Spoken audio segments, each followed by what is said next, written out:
This week on Broke Things Under Sail. I'm officially burned out. How do you even do that? Just drill straight down. After it rains and something else leaks, we're gonna attack that. Water stays outside, it doesn't come inside. We are going to try to start the engine. And it sounded like cracking chips. I might try one more time. Sometimes you just gotta give an old lady some new wood. They appreciate that kind of thing, you know what I mean? Welcome back, boat nerds. This is the week we finally go for it. I jump back into the hatch reseal and finally check off another major job. However, hanging over our heads is something I've been secretly dreading for months. This is the week we finally try and start the engine. After our Hydrolock disaster, it took 2 boats, countless parts orders, and months of work to tear this engine down and rebuild it into something I can fully trust offshore. We've put it off for far too long. It's time to see if all that hard work was worth it. But first, we've got one more hatch to reseal. Okay, I'm officially burned out for like the 10th time this year, but I'm laying beside the last hatch, and at least when I get up here to scrape the hole later, the sun will be over the solar panel, so it'll be the only hatch in the shade, so it's a quick job to get it out at least.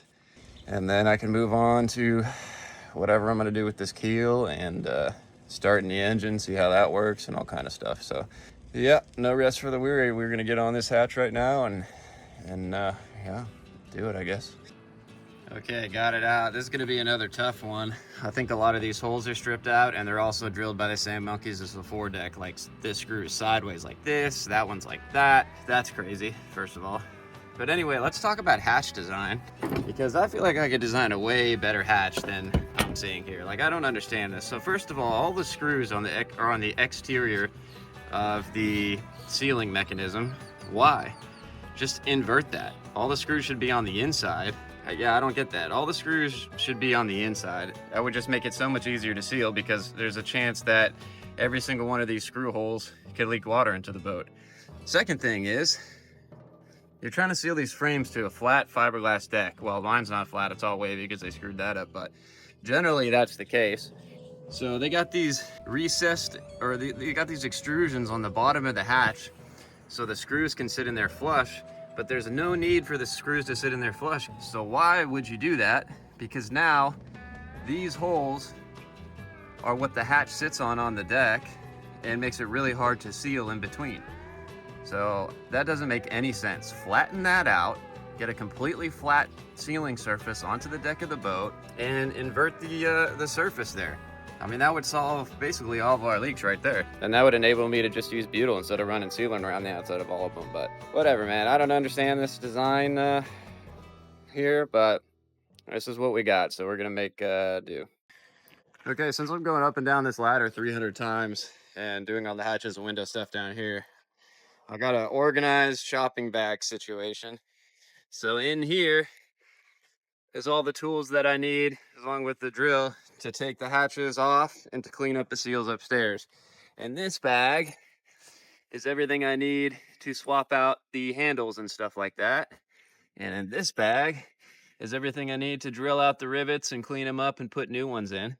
So, and then this tote here is all the cleaning stuff. So I just drag these 3 bags up and down with the hatches, and that's how we do. Need a sponsorship from Croyle, honestly. This stuff is king. I've used so many cans of this in the last like 6 months. It's unbelievable.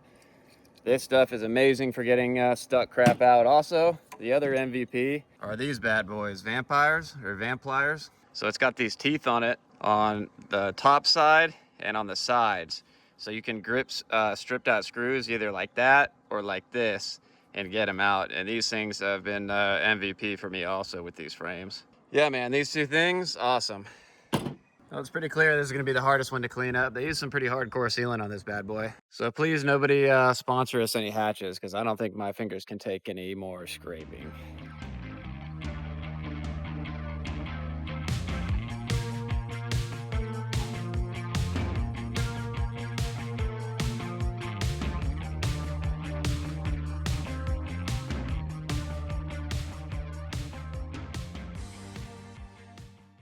Non-boat owners might have pockets full of money, but I got pockets full of sealant. What's up? Okay, the last hatch is done. I'm not even gonna talk shit to you non-hatchers today because this one took me forever. There was a lot of hard sealant, but anyway, it's together. The only thing about this one is the hinge mechanism doesn't work at all. It's just super loose. And Natasha likes to bust this thing open with the force of Zeus. So it'd be nicer if there was a little resistance here. I'm gonna try to tighten the Allen keys. It's gonna be difficult because you can see they're corroded in there from forever. So whatever. This hatch is done. I'm gonna go upstairs and clean up. I'm lagging. I'm definitely low in energy, but I'm gonna go upstairs and start scraping sealant again. And we're gonna put this thing on. I mean, look at the way these holes are drilled. Look at how crooked these screws go into these holes, all in different directions. I mean, that's just crazy. How do you even do that? Just drill straight down. It's the easiest holes to drill. Okay, well, the last hatch is in. That's it. We got one more window to pull out, clean up, and reseal. One more window. We're done with the massive reseal job, and then we'll wait till it rains and see what else is leaking. What a massive pain, man. That is a serious job, no joke. Especially if you're not putting new stuff on, if you're pulling old crap off and redoing it. Also, we got super lucky with the windows and the hatches because I gambled on buying that other boat with the last of our refit fund, hoping that it would have everything we needed. And there was a lot of times during it, I was like, man, I don't think this is worth it. This thing's so trashed. I just got myself into a bunch of extra work and stress. This was one of the first big jobs we've done since I finished that boat, and it paid off, man. Between our hatches and their hatches, between our windows and their windows, we were able to cobble together one working one. Some of the stuff we pulled out was just such bad shape, especially those windows. We'd have been in real trouble. So it did pay off as far as this resealing goes. We'll see. Still got a lot more stuff from that boat to install. They're all ready for sealant. They're all taped off. They're all cleaned up on the edges. So we are gonna go ahead and try. We didn't film it all because it kicks off super fast around here because of the heat. So we just ran sealant around it all. Natasha came back after with the scraper and made it look good. So they're all sealed and it came out looking really good. So we did a good enough job. I like it. None of them look bad. Look at that. So yeah, that's one big resealing job almost done. Then all we'll have to do is put the sealant on the insides of these windows, which I think we're gonna do that at night so we don't have the same problem because it's ridiculous hot out here. It kicked off so fast, like literally in like probably 2 minutes. Just got done sealing windows, sealing all over the hands. Time to edit. Doesn't stop. Okay, big day today, super nervous. We are going to try to start the engine for the first time since the rebuild after the Hydrolock. I'm gonna go around, do all the final preparations right now. Hopefully she starts beautifully. But yeah, I'm gonna do the final preparations, make sure the fuel is purged, make sure oil is good, coolant's good, check for anything weird. I gotta hook the batteries back up. Our first stumbling block might be the batteries. If that happens, we'll go get the battery charger. Everything else, we're just gonna try to go for it, try to get it to start today. So wish us luck, because this is pretty nerve-wracking. This is obviously one of the big ticket items to get done before we get back in the water, which we're planning on a couple weeks. So show you what we're about to do. All right, so we're in here now. I'm gonna hook up the battery. We're gonna do our final checks on everything, clean it up a bit in here. Then right where I'm sitting here, we're gonna put our raw water intake line into 2 buckets, and then we'll run a hose from outside into here as well, because the engine draws too much water for the hose to keep up with. So we fill 2 5-gallon buckets, put the hose between the 2 as the hose fills. So it works enough to run for maybe 5 minutes, which that's fine. I'm pretty nervous about this. This is gonna be a big thing here. So this hose has got to stay in the bucket, okay? Okay. So I'm just holding the hose. You're holding the hose, but also you're gonna have the hose from outside. So Natasha's here. She's gonna man the bucket and the hose from that's feeding water outside. And I'm gonna go turn the water on for her, and then we're gonna try to start this thing. So we will see how that works out. Here goes nothing. We're going for a start.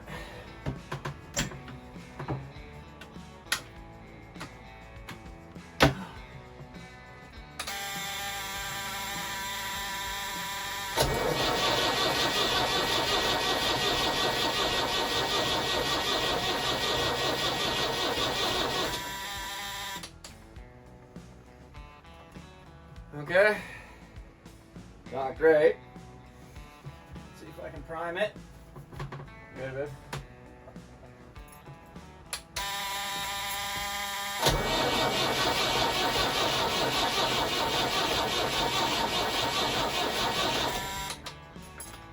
Now we're killing our battery. I'm gonna get some pliers to clip that fucking hose. Figure out what to do.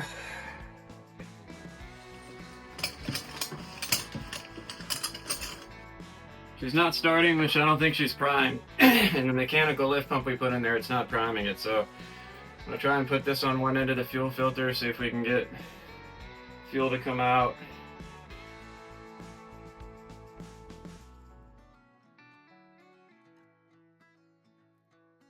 Okay, we re-bled it again. Everything seems to be tight, so we're gonna give it a shot. The black hose is in there? Yeah. Okay.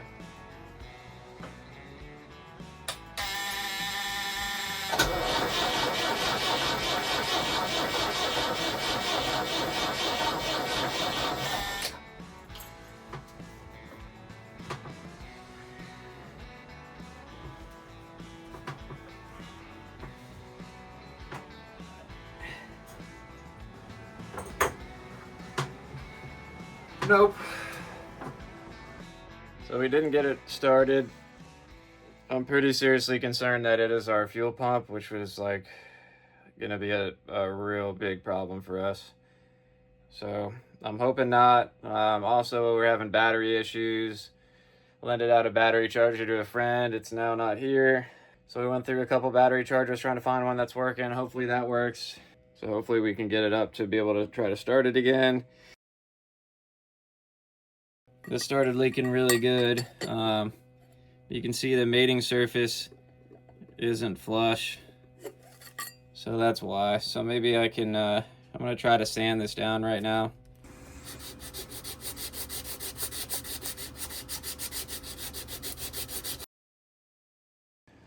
All right, it's 7 p.m. So we had this battery charger on it, and I didn't trust it being on it all night. Let's see where we're at now. Still pretty low voltage. But yeah, I just tried to crank it. I almost got it to start. So I'm super tempted to keep trying, even though it's super late and I was just coming to turn the battery charger off. But it sounded like it was really close, and I feel like I gotta know. Only problem is there's a huge leak out of that bad boy like usual, so I gotta fix that. But I might try one more time. We're gonna try one more time.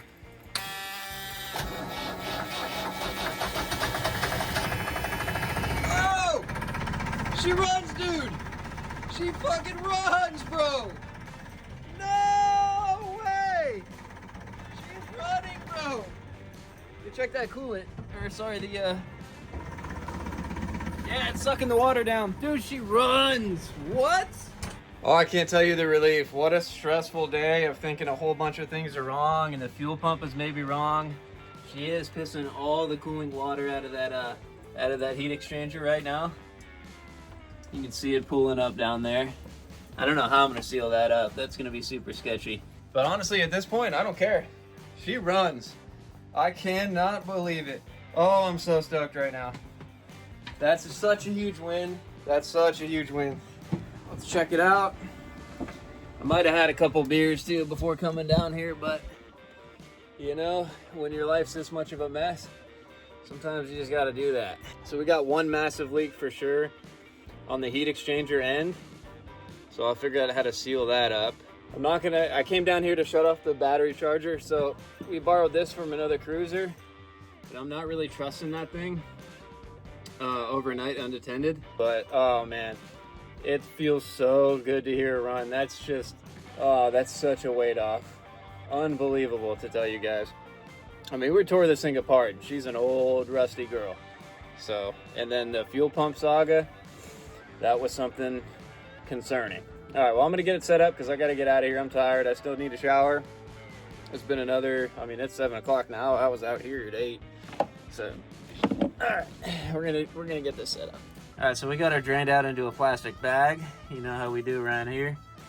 But yeah, the whole reason I'm here, I just didn't trust that battery charger. It's super old, corroded. We borrowed it from another cruiser. It gets really hot. and he didn't recommend leaving it charging unattended all night. And last thing we want is a fire in here. So yeah, I came in just to disconnect it really, but you know your boy couldn't resist trying to start, and she starts. So anyway, I'm gonna drain this bad boy out so it's not leaking on her engine mounts all night. But anyway, take the wins where we can get them. She started unbelievable. Hell yeah. Okay, we're on the trusty bike. I'm gonna head back and tell Natasha it started. It was kind of a sad day for both of us because there was a big reason that it could have been the fuel pump, that we'd have to pull that back off, send it back to the shop and all that stuff. So it's hard to know whether it's a fuel prime problem or a fuel pump problem. You can't even see me in the dark, but she started. So I'm gonna go tell Natasha and then we're just gonna relax because yeah, what the hell, what a serious day. Well, what do you guys think? Should I put a damn orbital sander on the end of this? I really don't know what to do. I don't want to put any like sealant on it when it's super uneven and then have it bust open with salt water one day. So I don't know, man. What a dumb problem to have. But luckily there's no leaks on anything that I did. Can't do anything about the condition of that cooler. Oh, I'm so tired, guys. It's getting hard to decipher between what's a good idea and what's not. So I think I'm just gonna damn Put the orbital sander on the end of it and try to flatten it out. What's the worst that could happen? I don't know. Could be something bad, I guess, but we're gonna do it. Also, I'm afraid that we got some damage on the super expensive raw water exhaust lines because I can't get these little bitches to stop dripping. No matter what I do, these brass fittings just are gonna keep dripping very slowly. You can see about that in 24 hours, but that's enough to make your line go super squishy and soft. And I squeezed this one like I shouldn't have, and it sounded like cracking chips. So not great. That's pretty important to not bust on us. I need 16 feet of it, and that's like $400, so nah, man. I don't know what we're gonna do about it, but it is definitely all soft and deteriorated from fuel. And also, like I mentioned before, that thing's probably on its last legs. Ugh, it's always something, you know what I mean? It's gonna be against my better judgment to leave here without a new one. Just cause, I mean, shit, dude. That's a lot of water that'll be pumped into the boat if that fails. So I don't know what I'm gonna do about that. Maybe we leave, maybe we don't leave. Don't mind me, bro. I just been doing this for the last hour. And I'll probably do it for another hour. Okay, good news. I finally sorted out this leak. But there was one that I couldn't find until yesterday. I forced some pressure into the system and I saw a tiny bubble come out of that sealing ring on the back there. And that's why, I mean, I have this one isolated now because I knew there was a leak here and I couldn't prime the engine when we were trying to get it started the other day. So I isolated it. But yeah, all it needed was like a quarter turn to seal that. And now we're in business. So it was leaking down on the cap, running off the back and dripping onto there. That drip was from yesterday. So now it's finally completely dry. But anyway, yeah, leaks ruin shit. So that's why I'm like, no matter where the leak is, no matter how small the leak is, I'm stopping it. So on that note, put some sealant on here, still leaking. So that gap's too wide. And I'm super tempted to just slap some JB Weld on that thing, put the end cap on, and have it be there permanently, but then I'd be doing some previous owner bullshit, and you know I hate that. So, because I am the way I am, I think I'm gonna pull this end cap off, clean it up. I'm gonna try to build it up with Marine Tex, and then sand that Marine Tex super flat, and then install it correctly. So it's gonna be a lot of extra freaking work, just so I can take this cap off if some reason I need to in the future. The Marine Tex is fully cured now, so I'm gonna try to sand it down. So yeah, let's sand this thing down as flat as I can. I'm probably gonna use this end cap with sandpaper over it. And they say it hardens like steel and sands like wood, so I'll be the judge of that because it's a really hard place to sand. So hopefully it does sand like wood. Got a 2-inch stroke to do because of all the crap in the way. Yeah, so I think that leak's sorted.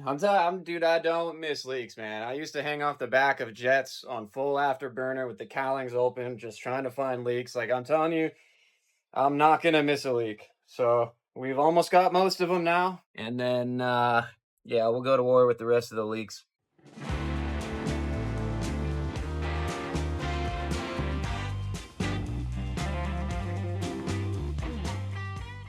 It's still wet inside those holes, but I think it's more or less done draining. It's all dry down here, so it's a hot, dry day out here. So before I get started scraping sealant again today, I'm going to run the shop vac on it for a couple hours. Yeah, I really just want to clean that hole out as much as possible, because hopefully we're expecting our materials here in the next week or two. And then, yeah, I want to knock this out quick. I just want to take down those glass layers as quickly as possible and build it back up, get her painted, and get her done. We're going to be on kind of a standstill on the big jobs. Like, we're not going to be able to swap this window out until our buddy gets here in a couple days with the butyl tape we need. We're also waiting on the sealant to do the inner seals on those things. In the meantime, I'm going to tackle a bunch of little jobs and some other sealant things while I'm on that. Also, what I've been really wanting to do, so we got a bunch of new steps made up for cheap for a stern ladder. I'll show you guys in a minute why I did that. It's pretty sketchy and dangerous, the ones we got now, so I've been meaning to change that. But yeah, we got a whole bag of them here. So I'll show you, a lot of our steps are stripped out, like the screw holes are stripped out. And yeah, it's just a matter of time before you step on this and it cracks on you and you fall down the ladder. And a lot of them are that way. And it's been submerged in the water for a while and it's time to go. So we're gonna put the new ones on, make sure they're nice and secured and safe.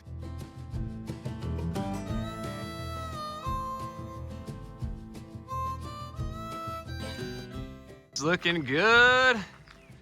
You know, sometimes you just got to give an old lady some new wood. They appreciate that kind of thing, you know what I mean? Look at that. That is looking good. The back section of our kitchen counter here has a big crack in it, and whenever we're doing dishes, the water will run off into the back.